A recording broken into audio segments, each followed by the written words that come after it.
Amén.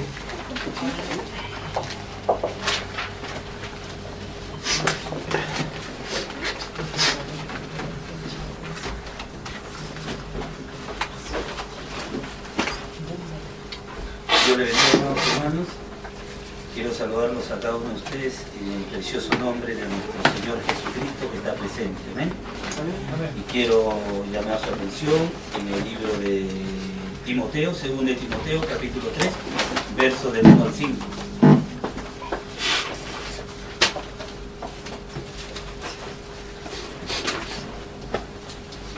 Segunda de Timoteo, capítulo 3, versos del 1 al 5.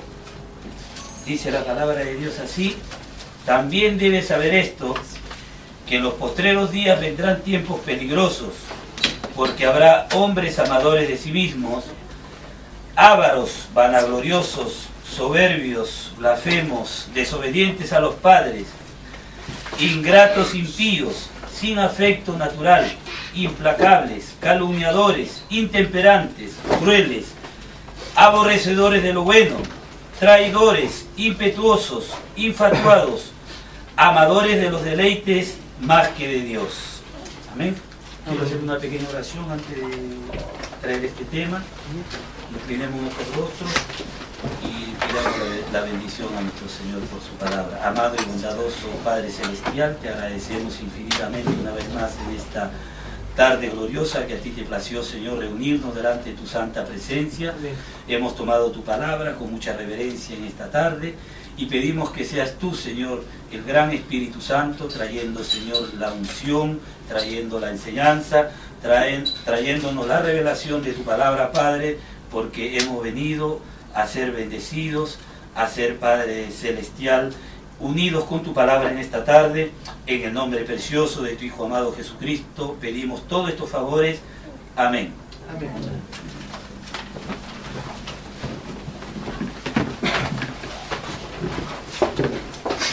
Entonces, como hemos dado lectura en este libro de la segunda carta de Timoteo, capítulo 3, si nosotros vemos bien la escritura, nos podemos dar cuenta que Pablo está hablando para estos días.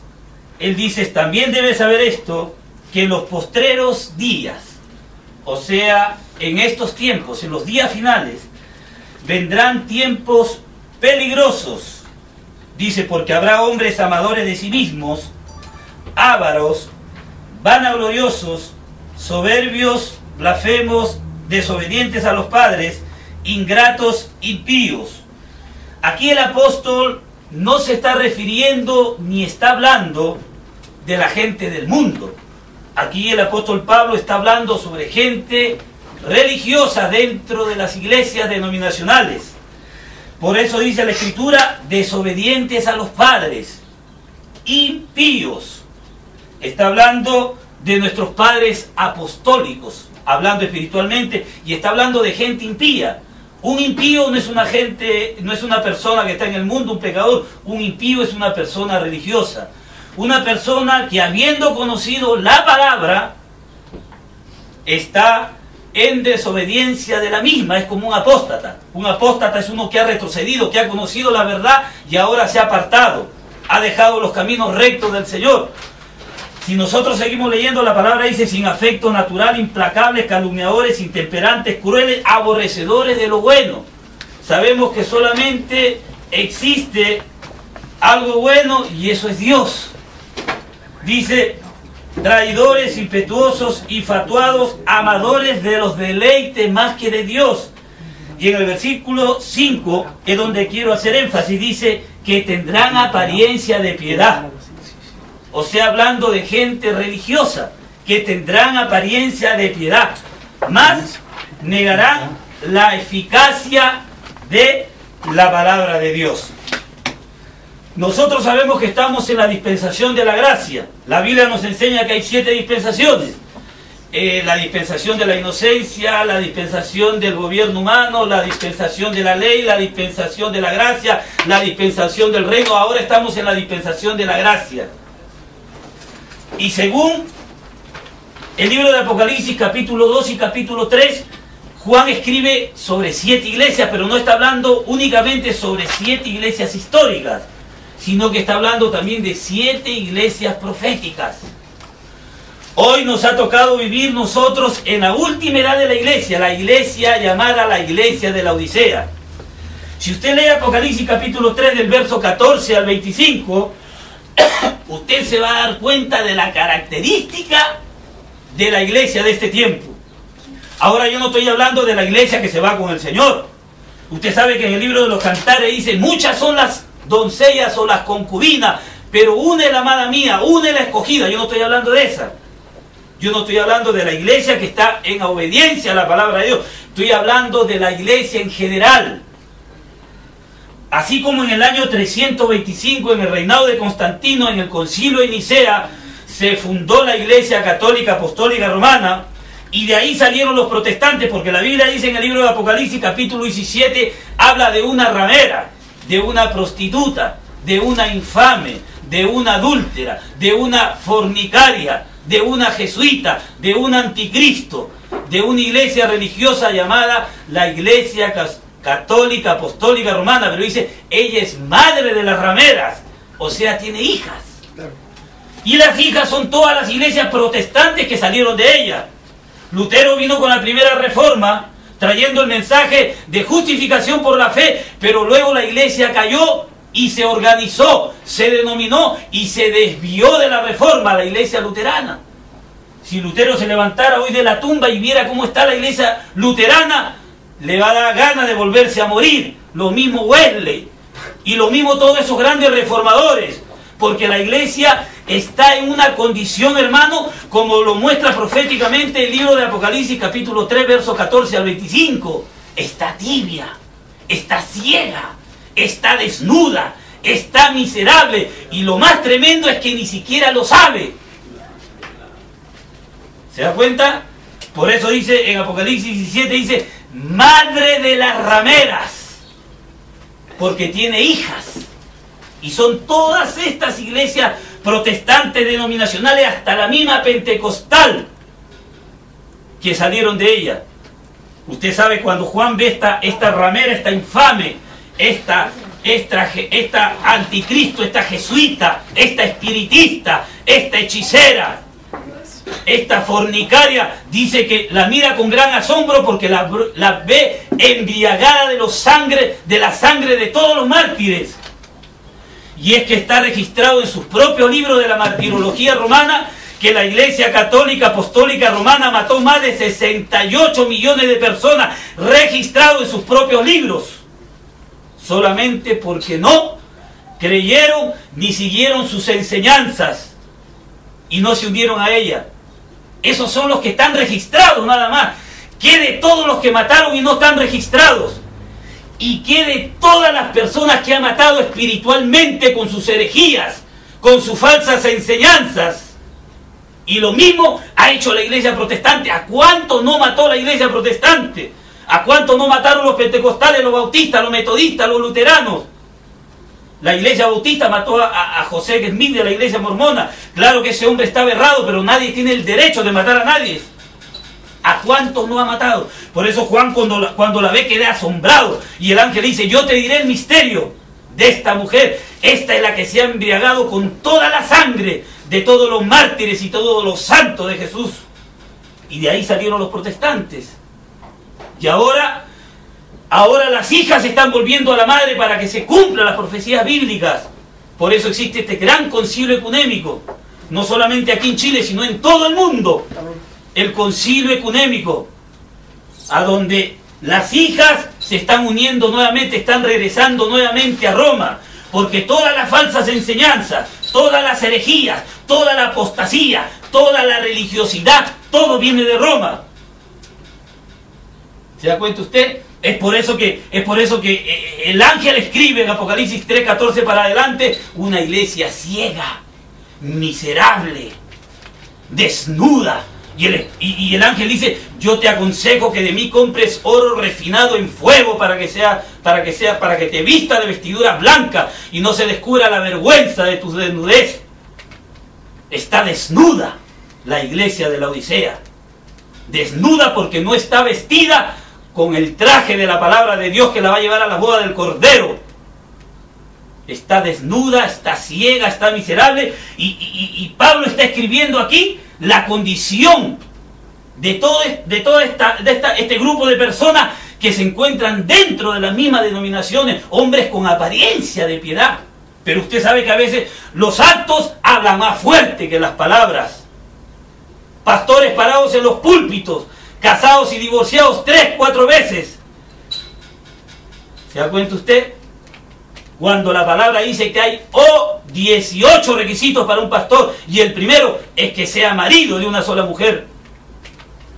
Pisoteando las escrituras, pisoteando la sangre del Señor, y lo que tenemos ahora es una iglesia mundana, impía, religiosa, desnuda, miserable, como dice el ángel en Apocalipsis capítulo 3. Dios, en la edad primitiva, formó una iglesia, la estableció, la fundó, la ordenó, la confirmó, la vindicó, una iglesia apostólica que vivía en santidad, que obedecía la palabra de Dios, que estaba llena del Espíritu Santo. Los dones le seguían, las señales le seguían, todo el poder del cielo estaba con ella. Pero luego el espíritu del anticristo entra. Por eso cuando usted ve estas 7 edades proféticas, 2 y 3 de Apocalipsis, usted va a leer: pero tengo algo contra ti, que tienes a los que tienen esa doctrina nicolaita. Y luego habla de la doctrina de Balaam, y luego habla de la doctrina de Jezabel, porque el anticristo comenzó a bombardear, comenzó a invadir. Y el apóstol Pablo en Hechos capítulo 20, versos del 29 al 30 dice: porque de nosotros mismos se levantarán lobos rapaces, hombres perversos, que arrastrarán tras de sí a los discípulos, sacándolos de la palabra de Dios. ¿Se da cuenta usted? Ya Pablo había profetizado eso en Hechos 20, versos 29 y 30. Y entonces entró el nicolaísmo. Es por eso que Joel dice en Joel 2:25: yo restauraré, dice el Señor, todos los años que comió la oruga, el revoltón, el saltón, el pulgón. Es un mismo insecto en 4 etapas diferentes. Tipológicamente es el anticristo, entrando a través de las edades de la iglesia para combatir a la verdadera iglesia del Señor, para dislocar las enseñanzas originales de la Biblia, para desviar al creyente de la palabra de Dios, a través de la apostasía, a través de la herejía, a través de todas esas enseñanzas apóstatas y heréticas que se han metido dentro de las iglesias denominacionales. Es por eso que Pablo habla, dice: pero también debes saber esto, que en los postreros días, en estos tiempos, vendrán tiempos peligrosos, porque habrá hombres amadores de sí mismos, ávaros, vanagloriosos, soberbios, blasfemos, desobedientes a los padres, ingratos, impíos, hombres que han tomado el ministerio de pastor como una profesión para lucrar y tomar el evangelio como una fuente de ganancia. Lobos rapaces detrás de los púlpitos, llenos de culebras, que solamente usan el evangelio para beneficiarse y para hacerse rico. Usted, no sé si habrá visto el canal 50 de Enlace, lleno de falsos profetas, hombres multimillonarios que se han beneficiado, hipócritamente han lucrado con la palabra de Dios. Hay 5 características de estos falsos profetas. Mateo 24:24, religiosos. Segunda de Pedro capítulo 2 versículo 1, toman la palabra como fuente de ganancia. Y en el mismo Mateo 24 dice: las señales muchas veces le siguen, llenan estadios, llenan coliseos, tienen dones de sanidad, pero son más falsos que el dólar colombiano. Lucran con la palabra de Dios, traen enseñanzas heréticas, se aprovechan del laico, del creyente, del pueblo, de la gente ignorante que está ciega a las escrituras, para ellos enriquecerse. Ellos tienen su propio reino aquí en la tierra, porque ellos no van a reinar allá. Por eso que este es el grupo que Jesús habló en Mateo 7:21, cuando dijo: no todo el que me dice Señor, Señor entrará al reino de los cielos, sino el que haga la voluntad de mi Padre que está en los cielos. Muchos me dirán en aquel día: Señor, prediqué en tu nombre hizo milagros, en tu nombre hice esto, hice aquello. No los conozco, dijo el Señor. Apartados de mí, malditos al fuego eterno. Nunca los conocí. Pero el Señor conoce a los suyos. El Señor conoce a los suyos y conoce también a los que no son suyos. ¿Se da cuenta usted? Entonces, de este grupo de culebras es que está hablando aquí Pablo. ¿Ve? Dice con apariencia de piedad, mas negando la eficacia. Claro, que estas son las culebras chicas nomás, porque el culebrón más grande está en el Vaticano. Y toda falsa enseñanza, toda herejía, toda apostasía viene de allá, de Roma. Es por eso de que la Biblia la llama la gran ramera, porque se ha prostituido en contra de las enseñanzas originales de la Biblia. Hay gente que se escandaliza ahora y dice, uy, cómo ha caído la Iglesia Católica, cómo están los curas, los padres, ahora en la pedofilia. Si siempre ha sido así, hermano. Si usted leyera, yo como quisiera darle un libro que tengo así yo, titulado Las 7 edades de la Iglesia, donde tengo todas las edades. Si usted leyera, toda la vida ha sido así los sacerdotes. Toda la vida desde que se fundó la Iglesia Católica han sido pedófilos, han sido homosexuales, han sido degenerados, han sido pervertidos, adúlteros, fornicarios. ¿En cuál nación nomás no se ha hallado fetos enterrados debajo de los conventos y todo eso? Toda la vida han sido así. Porque ellos no están en la Escritura, porque ellos no están en la palabra, porque ellos no están obedeciendo los mandamientos de Dios, porque esa gente no ha sido regenerada, no ha sido cambiada, no ha sido transformada, no tiene ni una pizca del Espíritu Santo de Dios en su corazón y en su alma. Por eso es que se manejan así, por eso, porque es gente falsa. Y de ese grupo es que el apóstol Pablo está hablando aquí, y de ese mismo grupo escribe Juan en Apocalipsis capítulo 3, hablando de la iglesia, de la virgen fatua, de la iglesia falsa, de la ramera y sus hijas. De ese grupo de gente es que el apóstol Juan está escribiendo aquí, en estas escrituras que nosotros estamos viendo en esta tarde. Por eso hay una voz que dice en Apocalipsis 18:4, salid de medio de ellos, pueblo mío. Jeremías 51:8 también dice, salid de Babilonia, librad cada uno su vida, huid, porque copa de ira es Babilonia. No está hablando de una Babilonia literal, que está enterrada y hecho tira a 84 kilómetros de Bagdad. Está hablando de una Babilonia espiritual. Babilonia significa confusión. Hay que salir de toda confusión religiosa, tanto del catolicismo como también de toda denominación religiosa que se ha levantado hoy. Salí de medio de ellos, pueblo mío. Pero hay que salir para entrar a la palabra. Hay que salir para retornar a las enseñanzas originales de la Biblia. Jesucristo es el mismo de ayer, de hoy y por todos los siglos. Si Juan es Miguel, que fundó la iglesia bautista, viera cómo está la iglesia bautista, seguro que se quiere volver a morir. Un hombre que oraba 8 horas diarias. Se levantaba 3, 4 de la mañana a orar. A las 9 de la mañana la esposa tenía que llevarlo hacia la mesa para darle desayunar, porque los ojos se le reventaban de hinchado y no podía ver por dónde caminaba de tanto orar, de tanto clamar.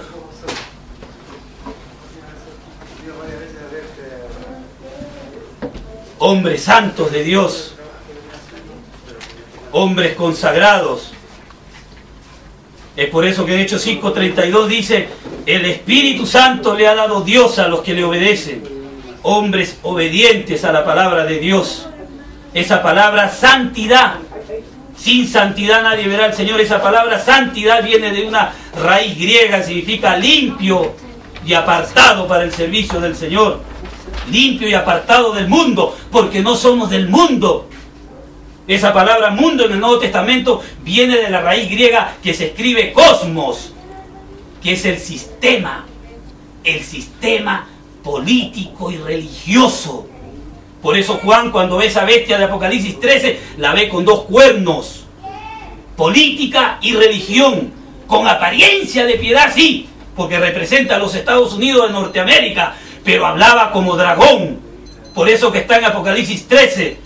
Y Estados Unidos empieza con 13 colonias, su bandera tiene 13 rayas, 13 estrellas y su número es el 13, Estados Unidos de Norteamérica. Ya ni siquiera se puede orar por Estados Unidos. ¿Se da cuenta?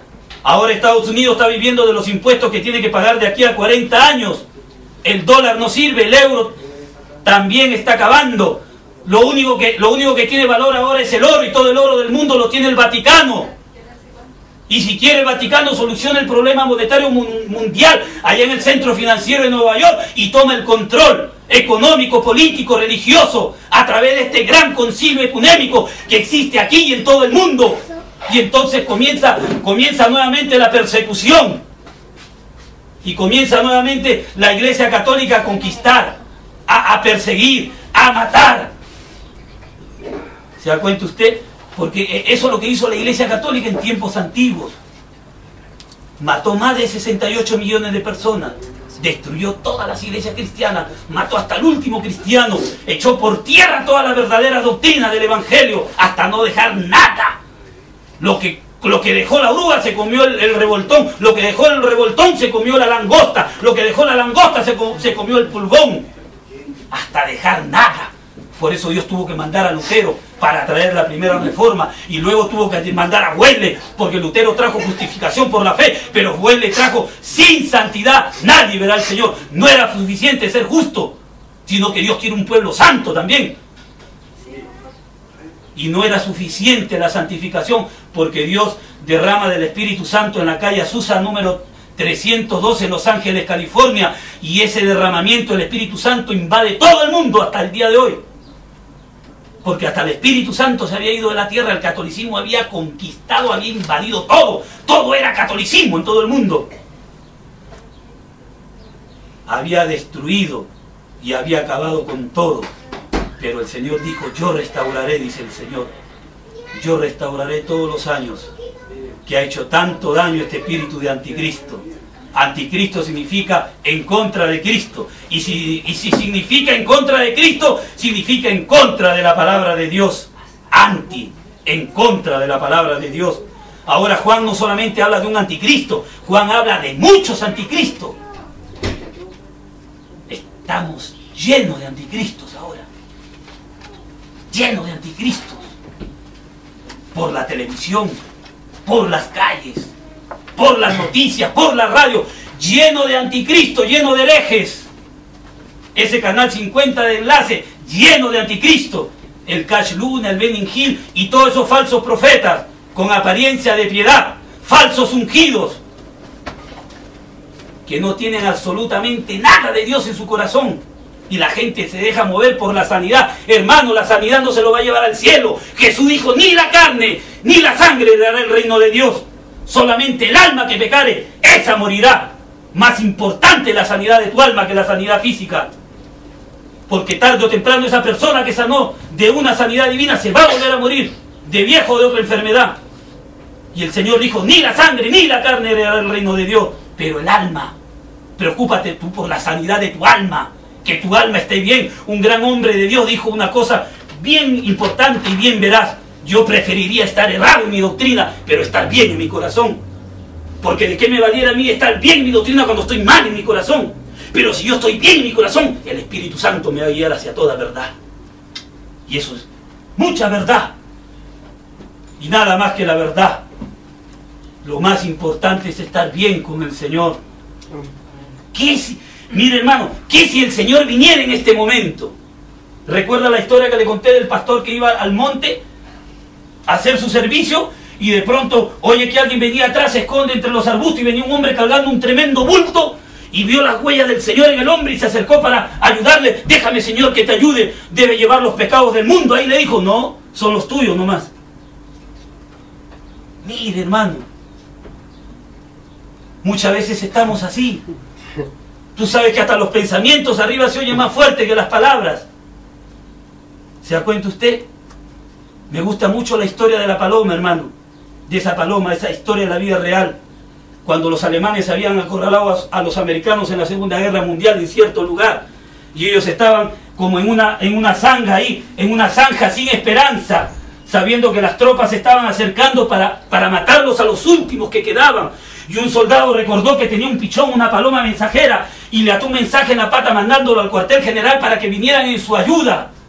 Y la paloma voló con el mensaje al cuartel general, pidiendo refuerzo a las tropas americanas para que vinieran a ayudarlos a salvarlos, porque los alemanes los tenían acorralado, hermano. Ya los iban a matar, eran los últimos que quedaban. Y cuando la paloma iba volando hacia el cuartel general, los alemanes se dieron cuenta y comenzaron a ametrallarla y comenzaron a dispararle. Cuenta la historia que mientras ametrallaban y disparaban a esta paloma mensajera, una bala le rompió la pata. Otra le destrozó un pedazo de su pecho. Otra le voló media ala. Otra le rompió un pedazo de su pico. Pero cuenta la historia que así, herida, ensangrentada, maltratada, inválida, llegó con el mensaje al cuartel general, y ese día esas tropas fueron salvadas y fueron rescatadas por el pelotón americano. Pero hay uno más grande que esa paloma, que también llegó a la cruz del Calvario en esa forma, herido, maltratado, ensangrentado, morido por nuestros pecados. Y Hebreos capítulo 6 dice que lo podemos volver a crucificar al Señor. Dice que nosotros podemos volver a crucificar al Señor por segunda vez, con nuestros delitos y pecados.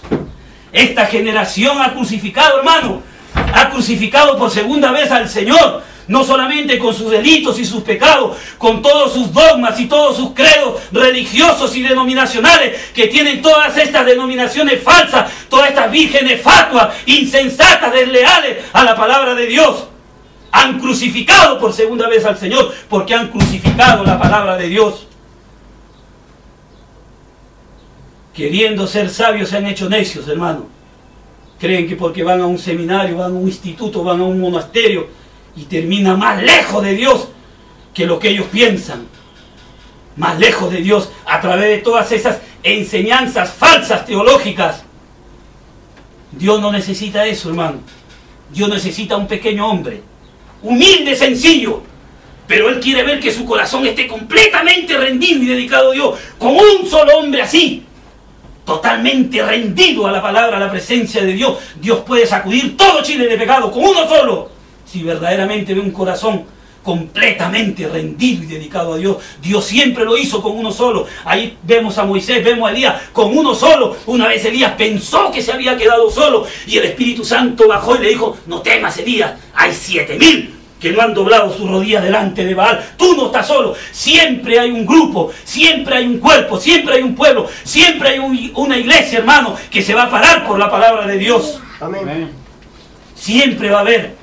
Y yo siempre recuerdo a ese pequeño profeta llamado Micaías, que vino después de Elías. Siempre lo miro, me gusta este profeta, es el que más me gusta de toda la Biblia, este pequeño profeta. La Biblia no habla mucho de él, pero me gusta. Porque acá había reunido sus 400 profetas y todos le decían a una sola voz: anda, Ramón de Galá, que Dios te lo entregará. Pero acá estaba dudoso y le dice a Josafat: ¿no habrá uno más por ahí que me profetice? Josafat dijo: yo conozco a uno. Ah, hay uno todavía. Ese es Micaías. Cuando escuchó su nombre, acá dijo: oh, no, si ese toda la vida me anda predicando mal, toda la vida me anda profetizando mal. No, dijo, yo no puedo ver ni en pintura. Habla mal contra mi religión, habla mal contra mi iglesia, habla mal contra mi nación, habla mal contra mi mujer, habla mal contra... Todo el tiempo me está profetizando mal. Pero dígame, hermano, ¿cómo podía Micaías bendecir algo que Dios había maldecido? No podemos bendecir algo que Dios ha maldecido, hermano. A lo blanco tenemos que decirle blanco y a lo negro, negro. Cuando se trata de la palabra de Dios tenemos que decir la verdad y la palabra de Dios. Así nos cueste nuestra propia vida. ¿Se da cuenta? Así nadie nos quiera, así nadie esté de acuerdo con nosotros. Nosotros tenemos que ser honestos con Dios y tenemos que predicar el evangelio de verdad. Tenemos que pararnos por la verdad, no solamente con nuestra predicación, sino también con nuestra vida, con nuestra conducta, con nuestro testimonio. Así para la gente parezcamos locos, religiosos, anticuados, no importa. Lo importante es que Dios está viendo que nosotros estamos bien delante de la presencia de Dios. Eso es lo que cuenta, eso es lo importante. Así que lo trajeron a Micaías. ¿Y qué vas a decir tú? Le dijo: yo solamente diré lo que dice la palabra de Jehová, dijo. Yo solamente diré, y le costó la vida. Le costó la vida a Micaías. Y ese pequeño hombre siempre me hace recordar a hombres de Dios ahora, que están en este tiempo deshaciendo todos los altares falsos de Baal que hay. Todas estas denominaciones falsas. todas estas organizaciones religiosas que están llevando a la gente hasta el lago de fuego ardiendo, hermano. Desviándolo de la verdad, desviándolo de la santidad, desviándolo. Yo había predicado en una campaña sobre la santidad. Había predicado aún sobre la santidad externa, cómo una mujer debe vestirse, porque hasta eso enseña la palabra de Dios. Al día siguiente me llama el pastor: ¿cómo se le ocurre hablar esas cosas, hermano? Me dijo: déjele usted que las chicas usen su chori, su minifalda, no le hace daño a nadie, estamos en un tiempo moderno. Yo le dije: si a mí me invitan a predicar, yo voy a predicar la Biblia, yo voy a predicar la verdad, yo no tengo por qué agradarle a usted. El apóstol Pablo dijo: si todavía agradara a los hombres, no sería siervo de Dios entonces. Yo no tengo por qué agradarle a usted, ni tengo por qué predicar lo que usted cree. Yo tengo que predicar lo que la Biblia dice. La palabra habla en 1 Tesalonicenses 5:23, que guárdate en santidad en tu cuerpo, en tu alma y en tu espíritu. Se enojó. ¿Se acuerda que lo invité a una conferencia mundial? Me dijo el pastor, ¿se acuerda? Que iban a venir de muchos países. Ya no está invitado. ¿Y a mí qué me importa? ¿A mí qué me importa? Le dije. Yo estoy diciendo lo que la Biblia dice. Así acabe predicando solo de repente en una esquina. No importa, el mundo es mi púlpito. Tengo la calle, tengo todo el mundo en mi púlpito para poder predicar el evangelio. Preferiría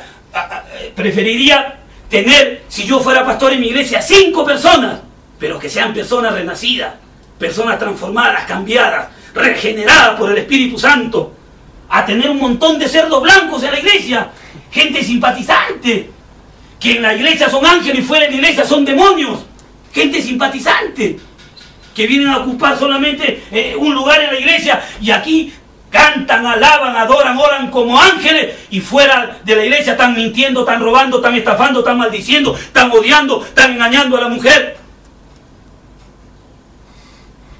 ¿Se da cuenta usted, hermano?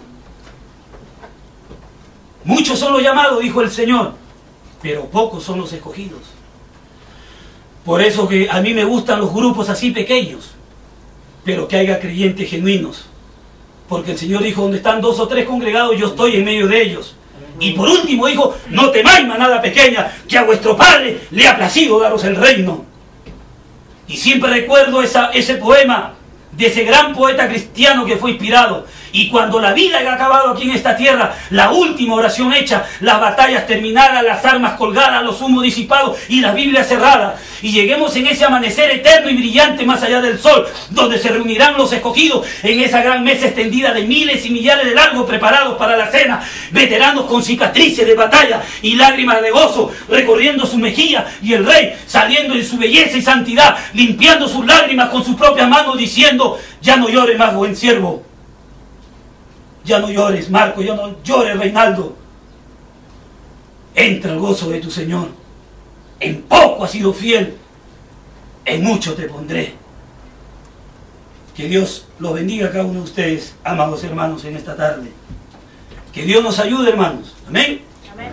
Que Dios nos ayude a estar listos. Nosotros vivamos, estudiemos y trabajemos como si no viniera el Señor de aquí a 1000 años. Pero vivamos en santidad y en obediencia a la palabra, como si el Señor viniera de aquí a 5 minutos. Que el Señor le bendiga, hermano, a cada uno de ustedes por este pequeño y humilde mensaje. Amén. Dios le bendiga. Amén. Amén.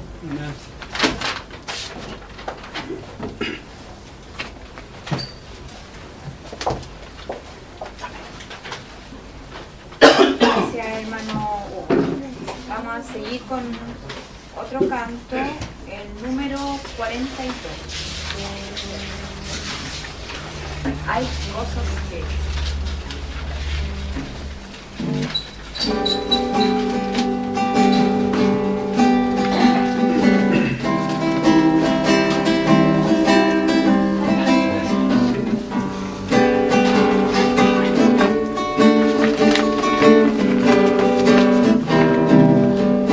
Hay cosas que yo no comprendo, lugares santos yo no llego, pero sí sé